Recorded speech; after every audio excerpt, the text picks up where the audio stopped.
mofinaina isan'andro atolotry ny mpitandrina rakotina valina maoly.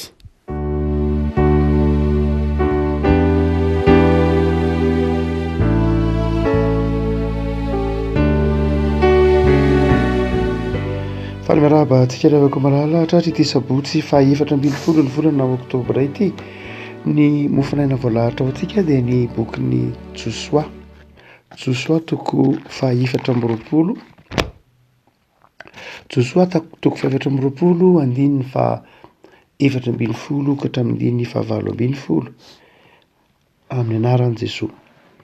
Ko ankehitriny matahoran'i Jehovah ka manompo azy amin'ny fahitsiana sy ny fahamarinana ary ario ny Andriamanitra izay notompoin'ny razanareo tany andafin'ny ony sy tany Egipta ka manompo an'i Jehovah. Nefa raha tsy sitrakareo ny hanompo an'i Jehovah dia fidionareo anio ary izay hotompoinareo. Na ny Andriamanitra hafa izay notompoin'ny razanareo tany andafin'ny ony na ny Andriamanitry ny Amorita izay ponina teto amin'ny tany honenanareo, fa raha izaho sy ny ankohonako kosa dia hanompo an'i Jehovah izahay. Dia namaly ny vahoaka ka nanao hoe sanatria raha afoy an'i Jehovah izahay ka hanompo izay Andriamanitra hafa. Fa Jehovah Andriamanitra izy no nitondra antsika sy ny razantsika nivoaka avy tany amin'ny tany Egipta, tany amin'ny tranona handevozana, ary izy no nanao ireny famantarana lehibe ireny teo imasontsika ka niaro antsika teny amin'ny lalana rehetra nalehantsika sy teny amin'ny firenena rehetra izay no tetesintsika. Ary Jehovah nandroaka ny fiainana rehetra teo anoloantsika, dia ny Amorita izay nonina teto amin'ny tany koa izay koa dia mba hanompo an'i Jehovah fa izy no Andriamanitsika. Ry Ray Masina no manao masinana amin'ny fahamarinana ny teninao no fahamarinana. Amen. Fa raha izaho sy ny ankohonako kosa dia hanompo an'i Jehovah izahay. Raha izaho sy ny ankohonako kosa dia hanompo an'i Jehovah izahay. Ny fianakaviana na ny ankohonana no singa fototra ao anatin'ny fiarahamonina na ny firenen'ny zanak'Israely.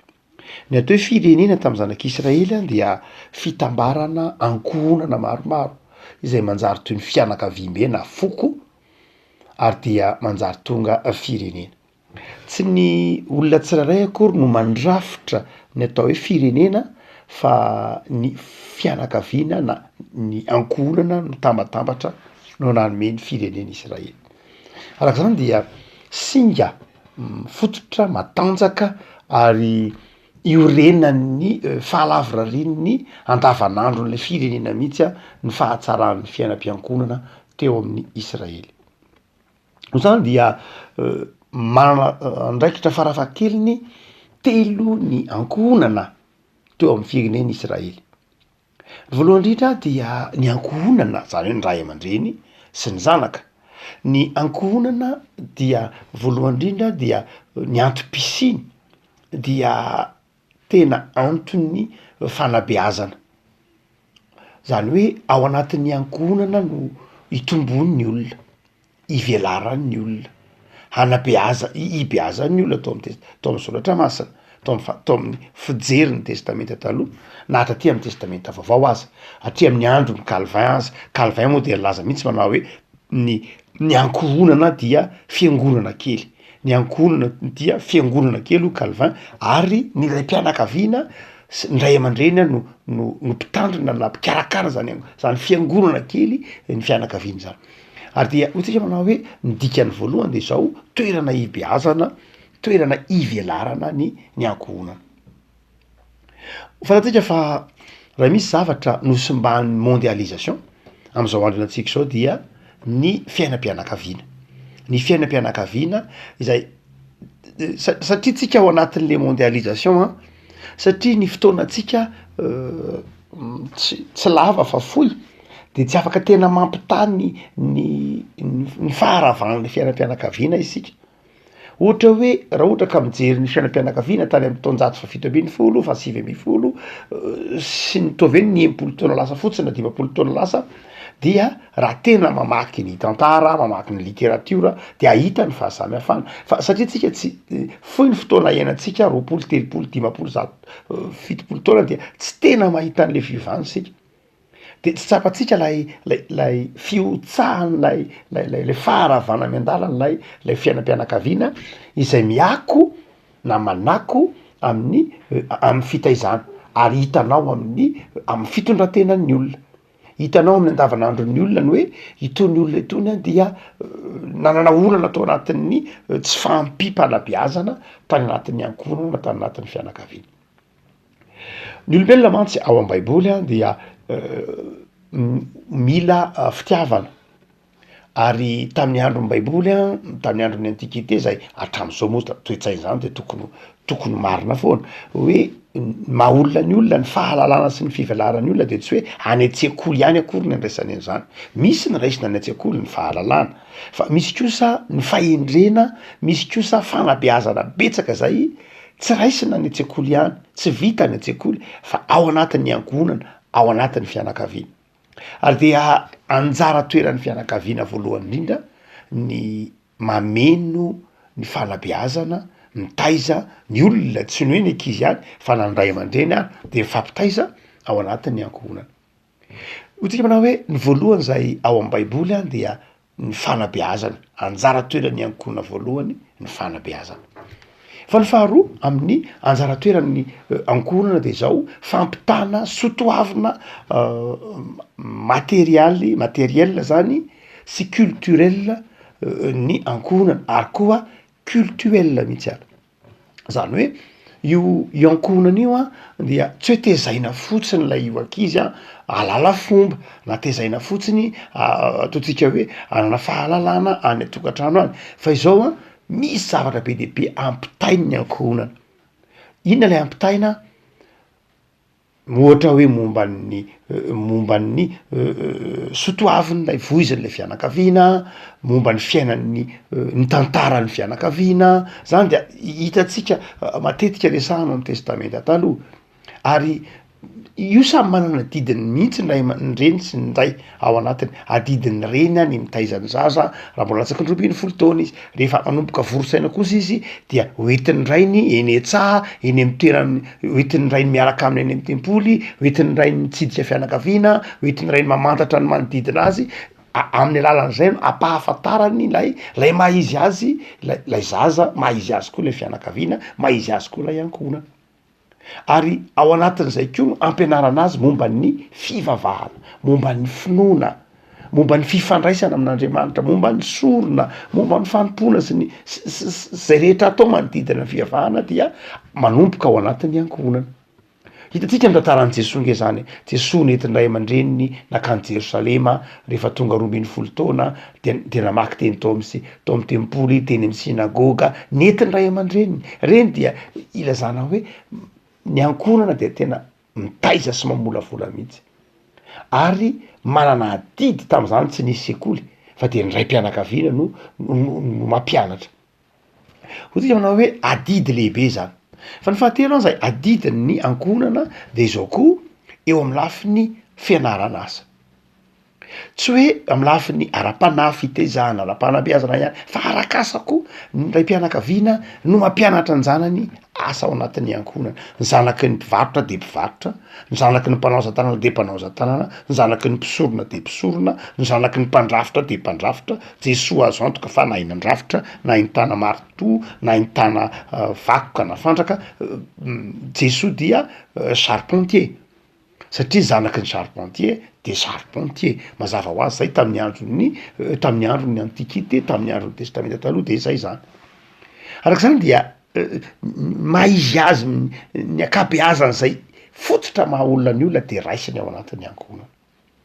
Dia eto ary a Josoa de miteny manao hoe izaho sy ny ankohonako de anompon'i Jehovah zay. Zany hoe izay rehetra iainana ao anatin'lay ankohonana zany de atao mifanaraka amin'ny fanompoana an'Andriamanitra.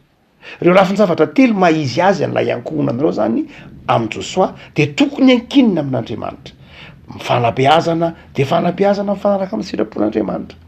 Ny asa atao de asa mifanaraka amin'ny sitrapon'Andriamanitra. ny sotoavina voiziny beazana ao anatin'lay ankohona dia mifanaraka amin'ny sitrapon'Andriamanitra. Raha mampiatra izany isika am'izao vanim-potoana iainantsika izao a dia miara-mangahy ay manao hoe to tsy zany tsony ny ainana ankehitriny. Lay ankonana de rava vitsy a ny ankonana zay tena mbola mahatahiry ilay hoe ohatra hoe ny fiombonana fiaraha-mivavaka, ny fiombonana fiarahana misakafo, ny fiombonana fiarahana mitsangatsangana, ny fiombonana amy sehatra maro samihafa ary satria difitry ny asa ndrandray ary ndrandray raha tsisy fotoana iresahana ndrandray de toy ny hôtely fotsiny ny tokantrano, toy ny hôtely ny tokantrano tsisy fotoana ifampizarana nanahoana ny tontolo andron'androany, nanahoana ny herinandronao rehefa sapotsy ny andro, nanahoana ny ahoana ny programanao am'ty herinandro ty, inona ny zavatra atrehanao lehibe indrindra am'ty herinandro ty, tsy misy fampizarana intsony satria tsisy fotoana. Ary zay mahafetsy ilay zao tontolo zao satria ataony difitra ao anatin' zany programa zany ny olona dia manadino lay fiainam-piangonana. Ary misy aza moa am'izao andro antsika zao dia tena tsy manana intsony foto-kevitra ijoroana amy fanabeazana ny ankonana. Ary efa tsy manana zay foto-kevitra anabeazana ny ankonana zay de zao lasa izao tontolo zao ny valeur n'izao tontolo zao no manjary valeur n'lay ankonana. Tsy hoe diso akory zany fa tsy marina raha ohatra masina. Ndrandray ny liberté ohatra na ny fahafahana izay voiziny zao tontolo zao zay manana famaritany fahafahana n'izao tontolo zao no manjary valeur voiziny le fianakaviana hoe aminay koa ny fahafahana ty zao. Any ka ilay toe-tsaina efa individualiste, ilay toe-tsaina efa mpitokatoka-monina de manjary toe-tsaina tafiditra ao anatin'ny fianakaviana koa ka dia na de samy ao anatin'ny tokantrano anankiray aza de mety misy hoe tsy mifankahita mihitsy mandritra ny telo andro. Satria ilay sotoavim-piarahamonina manjary sotoavin'lay ankonana fa tsy zay ny tokony ho izy. Ny ankonana tokony hana sotoavina manokana izay heveriny ho mifanaraka amin'ny sitrapon'Andriamanitra hoentiny miatrika ilay zao tontolo zao. Lay ao anaty le fiainam-piankohonana no mila manana zavatra mazava hoe aminao moa zany a inona ny antsoina hoe tafita. Raha ohatra ka am'izao tontolo zao atao hoe tafita ny olona anankiray de zao manamboly izy, manatrano be deaibe izy angambany, mety ho be diplôma izy angambany, mety ho tian'ny olona angambany izy, mety malaza izy, zay no atao hoe tafita. Fa zay tokoa ve ny eo anatin'ny baiboly? Tsy hoe tsy ilainy zany, fa zay ve ny famaritana anatin'ny baiboly ny antsoina hoe tafita? Zay ve? Raha aminao kristianina, inona ny tanjonao amin'ny antsoina hoe tafita ny olona anankiray? Na inona ny atao hoe mahomby ny olona anankiray? Raha oviana aminao amin'ny ankonana ty ny atao hoe mahomby ny olona. Fa raha ohatra ka miezakazaka fotsiny am'lay heveriny zao tontolo zao fahombiazana de manjary mora manaiky tsy fahamarinana, mangalatra, mora manaiky tsy fahamarinana, mifetsy, mora manaiky tsy fahamarinana, latsaka ao anatina lafin-javatra zay ataontsika hoe tsy marina sy tsy mendrika isan-karazany. Fa ilay famaritany natao hoe endry ohatra de zao tontolo zao mamaritra to ino hoe fahendrena de raha mamaritra n'izao tontolo zao de manana filôzofia be deaibe nantsony hoe fahendrena izao tontolo zao. Mampianatra an'izany Nietzsche, mampianatra an'izany Thomas Hobbes, mampianatra an'izany be deaibe Andrianampoinimerina be deaibe. Fa raha ianao ankonana kristiana, inona natao hoe endry aminao ka hoentinao miaina ny anatin'ny fiarahamonina aminao atsika anatin'ny tokantrano kristiana, aminao inona natao hoe endry? Inona ny atao hoe toetra mendrika? Izany rehetrany dia misy sotoaviny zay fitezana izay miorona misohatra masina. Zay mahatonga ny Josuato ny temany raha zasy ny ankonako de zao anompo an' Jehovah zay. Satria miaraka amin' Jehova fiadanana sy fifaliana, miaraka amin'Andriamanitra dia fahombiazana ao anaty fahasoavana.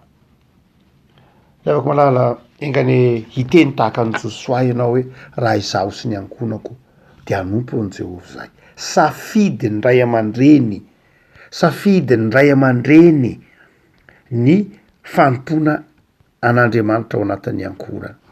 Tsy hoe safidin'ny ankizy fa safidin'ny ray aman-dreny aloha. Ianao ray aman-dreny a no misafidy voalohany indrindra hoe izahay a dia anompo an'Andriamanitra. Dia tezaina ao anatiny zany fahatahorana n'Andriamanitra zany ny ankizy vao manomboka. Io zany safidy io. Azay mahatonga ny itondra masiny tony manatoerana be misy hitantsika amin'ireny takelaka eny amin'ny soratra amidy eny an-tsena iny na hitatsika koa amin'ny fanomezana maro isan-karazany amin'ireny vita amin'ny hazo, vita amin'ny plastika, misy an'itony soratra tony raha izao sy ny ankonako dia hanompo an'i Jehovah zay. Raha manompo de milaza hoe mankatoa. Le manompo dia milaza hoe tsy manan'Andriamanitra hafa afa-tsy Jehovah. Lay manompo de midika manao hoe fiasan'Andriamanitra ny ankohonako. Lay midika koa hoe manompo koa de izao ampiely ny fahafantarana sy ny fahalalana an'Andriamanitra. Lay afaka malala enganenao teny tahaka ny Josoa tak'izany koa ka izay rehetra miditra sy mivoaka ao anatin'ny tokantranonao de atsiaro hoe tokantranon'Andriamanitra, ho nenan'Andriamanitra, mpanompon'Andriamanitra ny ao amin'ilay tokantrano. Satria ankohonana manompo an'Andriamanitra. Fantatrao fa ny dikan'ny ankohonana manompo an'Andriamanitra dia ankohonana anjakan'ny azo fijalian'i Kristy ka manjary mahay mifandefitra ao an-tokantrano ao, manjary mahay mifamela ao an-tokantrano ao, mahay mifanampy ao an-tokantrano ao, mahay miresaka sy mifampiaina ao an-tokantrano ao. Zay ny dikany hoe hanompo an'i Jehovah zay. Raha tokantrano napetraka teo am-pelantanan'Andriamanitra ary miara-manaiky hanompo an'Andriamanitra ny ankohonana de zao tokony mandeha ho azy ny hoe fifamelana, mandeha ho azy ny hoe tsy ny fifanomezan-tsiny ny zava-dehibe fa ny fiarahana miatrika ny olana, tsy ny fametrahana fanontaniana hoe inona ny nahatonga an'ity na iza ny nahatonga an'ity, fa ny fametrahana fanontaniana hoe ahoana no ataontsika, inona ny ataontsika miaraka, tsy ny fitanisana ny olana ny zava-dehibe fa ny fiarahana mikaroka ny vahaolana. Ny olona mahay mifamela ry havako de zao olona efa nanaiky fa ampanjaka an'i Jesoa ao anatin'ny tokantrano sy ny ankohonana. Mivavaka isika. Tompo misaotra anao zahay fa afaka ny safidy ankalalahana noho ny antsonao fa raha izay sy ny ankohonanay dia anompo anao zahay. Ny ankohonana manompo anao de ankohonana anjakan'ny fifaliana, anjakan'ny teninao. Safidy ny fanarahana sy ny fanomponanao Andriamanitra ao amin'i Jesoa. De misaotra Tompo fa manantitrantitra eto anatrehanao zahay fa hanompo anao, hankatoa anao, tsy anan'Andriamanitra fa tsy anao ao amin'i Jesoa ary hiaina ny teninao. Amin'ny fotoana ilana fifanampiana de mifanampy zahay, mifamely zahay, mifandray zahay, mifanohana izahay satria ankohonana manompo anao Jesoa. De ta io Tompo ny ankohonana tsirairay mpanaraka izao mofinaina atolotra fiangonana izao mba hiteny tahaka ny Josoa sy ny zanak'Israely manao hoe raha izaho sy ny ankohonako de hanompo an'i Jehovah zahay, koa zahay koa de mba hanompo an'i Jehovah fa izy no Andriamanitsika. Tompo, ho any amin'iza moa zahay, ao aminao ihany misy ny fiainana, de jereo ny tanindrazanay, jereo ny amafisam-pomitranga etsero ny ady an-trano zay tazanay mandindona mampisaraka sy mampifandonanay samy malagasy. Tompo mamindrafo, me fahatongava-tsainy zahay, ovay fonofo ny fovatonay, ovay ny fonay hafantaranay ny marina, ome herim-panahy koa zay hanaraka ny marina, ome herim-panahy Tompo ay anaiky fa tsy tanteraka, ay anaiky fa niala tamin'ny didinao, esory ny fireharehana, esory ny fizahozahoana, esory ny fahatokisa-tena fa aoka Tompo hibabika eto anatrehanao ny tsirairay avy. Fangio ireo mpanao politika tsirairay Tompo, tsy misy mahay manova olona, ianao ihany mahay izany. Fa teninao raha teo zany de taony ny mpitondranay, ny mpanao politika, ny kandida rehetra, ny vahoaka malagasy ny tompony andrakinisa tokony tao amin'i Jesoa ho tonga pototry ny azo fijalianao. De ta io ny fiainana isan'andro ho fiainana feno fifaliana. Amin'ny anaranao Jesoa. Amen.